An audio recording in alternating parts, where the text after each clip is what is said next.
Okay.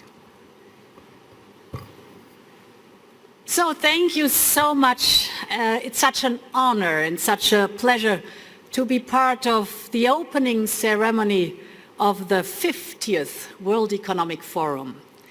And dear Klaus, for 50 years, you have brought together here in Davos the brightest people of our times. And for 50 years, your thinking has always been ahead of times. You have always had a vision on how to shape a better future for Europe and the world. And you always wanted to bring together people from different backgrounds. The multi-stakeholder concept, you just mentioned it, which is now so essential to solve tomorrow's challenges. 50 years ago, you conceived the idea of the World Economic Forum. You were one of the first to question Europe's dependence on fossil fuels, already a few years before the great oil crisis. You were one of the first to call for more sustainable economic growth. 50 years ago, indeed, you described a clash between two ideas of capitalism. These two ideas are widely known as you said, the shareholder capitalism and the stakeholder capitalism. The first model only cares about shareholder profit. The second, the one you always believed in, is about social responsibility.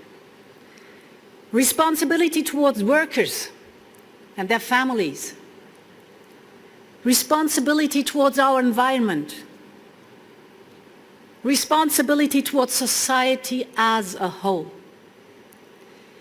Your father, dear Klaus, was a friend of Ludwig Erhard, you told me.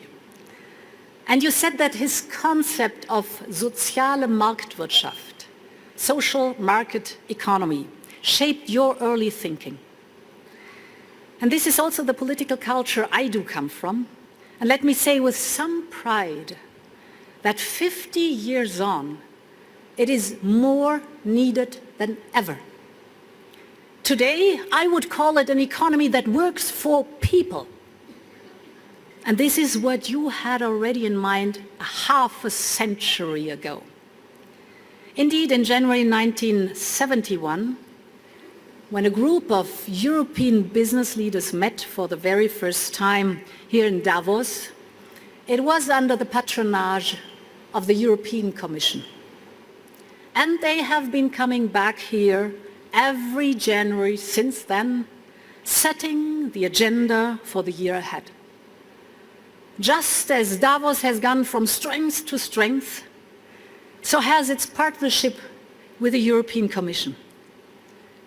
Back in the 1970s, great Europeans like Ralph Dahrendorf and Altiero Spinelli represented the European Commission in the Davos debates. Later, in the 1990s, Commissioner Leon Britton was here to discuss the moral implications of globalization, and the debate continues. In fact, we are now exploring ways to make our partnership even closer and more fruitful for our continent. I am convinced, as you are, Klaus, that a more just and sustainable economic system is possible. For too long, humanity took away resources from the environment and in exchange produced waste and pollution. I believe, as you do, that we can reconcile our economy with our planet. We can reconcile human development with the protection of our home. But we can only do it together. Dear Klaus, Davos has always been about building international cooperation and coordination. Because sustainable progress and sustainable peace are impossible to reach without common action among nations. Davos is the place where leaders who otherwise wouldn't even speak to each other engage in debates. Davos is the place where conflicts are averted, business is started, disputes are finished. Davos is the place where government, business, and civil society join forces. And ladies and gentlemen, traditionally, Davos is a call for action to politicians and CEOs. But to make a truly global impact, we need a broad engagement by everyone. And more, Davos is becoming a place where civil society can make its voice heard. The voice of NGOs, the voice of scientists and the academic community, the voice of young leaders who are shaking our conscience and calling for action. I heard you. For 50 years, the World Economic Forum has always adapted to changing times while preserving its original spirit. The agenda for the 50th anniversary of Davos is clear. It is building a sustainable and cohesive world. It is rising to the great urgencies of today and tomorrow.